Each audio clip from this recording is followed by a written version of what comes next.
Hello बच्चों, welcome to MS class. आज की इस वीडियो में हम लोग पढ़ने वाले हैं 12th क्लास फिजिक्स के न्यूमेरिकल्स को सॉल्व करने के लिए। ये हमारे एग्जाम के नजरिए से बहुत ही इंपॉर्टेंट होने वाला है। तो आइए देखते हैं हमारा पहला सवाल क्या है। पहला सवाल में ये कहता है, एक कांच का प्रिज्म है और जो कि उसके विचलन कोण जो है प्रिज्म कोण के वो क्या है, बराबर है, और उसका जो अपवर्तनांक दे रखा है √3 दे रखा है। तो हमको ये कहता है प्रिज्म कोण को ज्ञात कीजिए। तो कैसे निकलेगा, आइए हम लोग सबसे पहले देखते हैं। तो सबसे पहले हम लोग ये देखते हैं विचलन कोण को हम लोग दिखाते हैं किससे से है, इसको डेल्टा एम से दिखाते हैं, और प्रिज्म कोण को हम लोग दिखाते हैं किससे, इसको हम लोग ए से दिखाते हैं। ठीक है, तो इसके अपवर्तनांक को दिखाते हैं किससे से, हम लोग एल से दिखाते हैं। तो यहाँ पहले लिख लेंगे सबसे पहले क्या सब ये दे रखा है। तो ये दे रखा है प्रिज्म का अपवर्तनांक कितना है, एन बराबर हो जाएगा यहाँ पर √3, और यहाँ पर जो विचलन कोण है इसका यानी डेल्टा एम से इसको हम लोग दिखाते हैं। तो डेल्टा एम दे रखा है क्या, प्रिज्म कोण के ये क्या है, बराबर है, और इसके प्रिज्म कोण कहता है हमको क्या करने के लिए, यहाँ पर ज्ञात करने के। तो ये निकलेगा कैसे, ठीक है। तो आप लोग फार्मूला पढ़े होंगे, एन और ए में एक कोई संबंध आता है।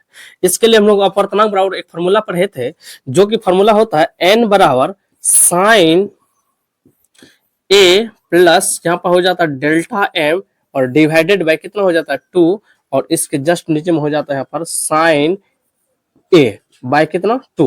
तो ए क्या है, तो प्रिज्म के कोण है, एम क्या है, तो यह विचलन कोण है। ठीक है, अब क्या कीजिएगा, यहाँ पर सब मान रख दीजिए। यहाँ पर एन है, एन का वैल्यू कितना दे रखा है √3, यहाँ पे लिख दीजिए यहाँ पर √3। ये क्या है साइन, तो लिख लीजिए यहाँ पर साइन, और यहाँ पर ए है तो ए लिख लीजिए, प्लस यहाँ डेल्टा एम है, डेल्टा एम का मान कितना दे रखा है यहाँ पर ए, तो यहाँ पर ए दे दीजिए, और डिवाइडेड बाय कितना है यहाँ पर 2 दे दीजिए, और इसके जस्ट नीचे में कितना है साइन ए बाय कितना 2 लिख दीजिए। यहाँ तक कोई प्रॉब्लम नहीं है आपको, ठीक है। तो अब हम लोग क्या करते हैं, थोड़ा सा इसको और सॉल्व करते हैं। यहाँ पर √3 है तो लिख दीजिए √3, ये क्या है साइन ए, तो लिख दीजिए यहाँ पर साइन, और ए क्या हो गया यहाँ पर 2a, और डिवाइडेड बाय कितना हो गया यहाँ पर 2, और इसके जस्ट नीचे में क्या हो जाएगा साइन ए बाय कितना 2। ठीक है बच्चों, यहाँ तक समझ में आ गया।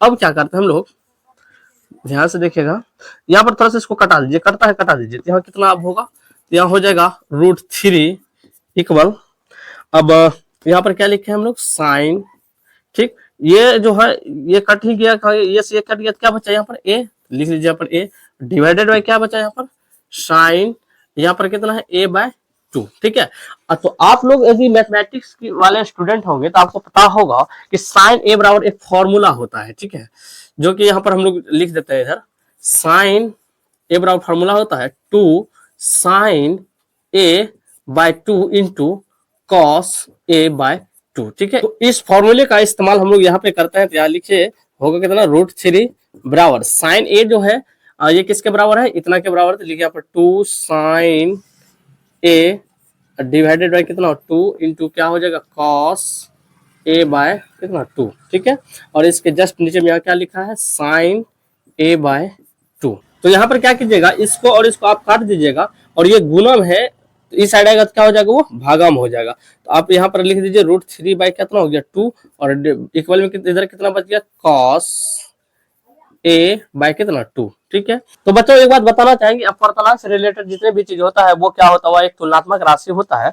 तो यहाँ हम लोग तुलना करेंगे तो कॉस कितना डिग्री का मान ये √3 बाय 2 होता है। तो हम लोगों को अच्छी तरीका से पता है कि कॉस 30 डिग्री का मान √3 बाय 2 होता है। तो आप यहाँ पे लिख लीजिए, तो कॉस यहाँ पे हो जाएगा 30 डिग्री, और यहाँ पर हो जाएगा कितना, तो लिखिए यहाँ पर कॉस ए बाय कितना हो जाएगा यहाँ पर 2, ऐसे भी लिख सकते हैं।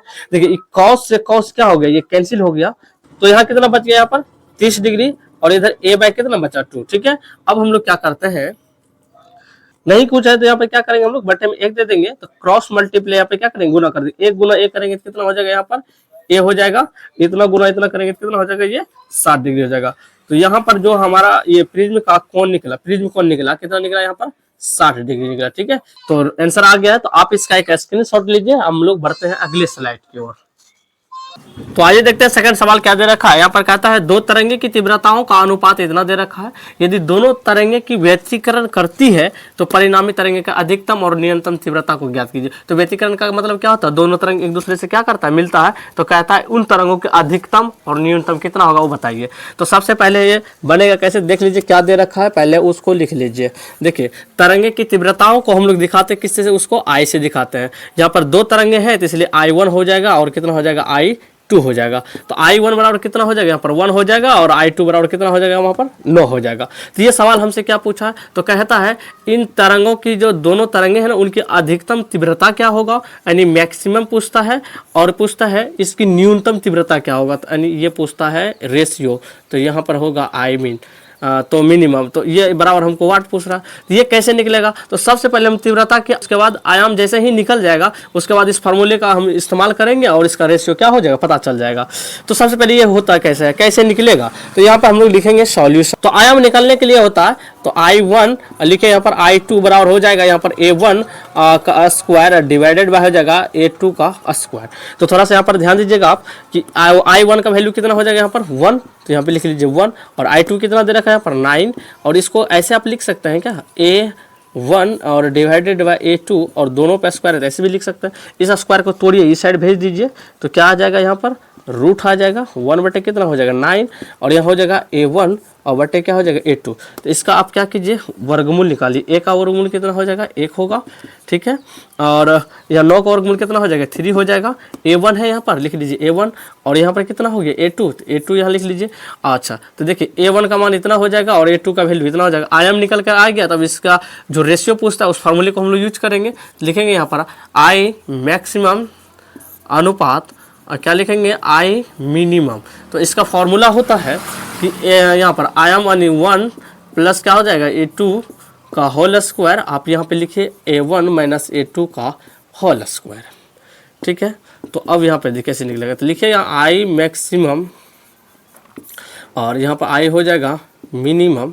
तो A1 का वैल्यू यहाँ से दे दीजिए कितना आया हमारा 1, लिखिए 1, और A2 का वैल्यू कितना है 3, और यहाँ पर स्क्वायर दे दीजिए, इसका वैल्यू कितना 1 और इसका वैल्यू कितना है 3, यहाँ पे दे दीजिए और स्क्वायर। तो आप इसको ऐसे कर सकते हैं, लिखिए यहाँ पर I मैक्सिमम और यहाँ हो जाएगा I मिनिमम। तो 3 ये कितना हो जाएगा यहाँ पर 4 का स्क्वायर, 3 में से एक जाएगा तो -2 का स्क्वायर, ठीक है। आपको यदि इधर दिखाई नहीं देता है तो यहाँ पे हम लोग लिखते हैं, ठीक है। तो कितना हो जाएगा 4 का स्क्वायर यदि करते हैं तो हो जाएगा कितना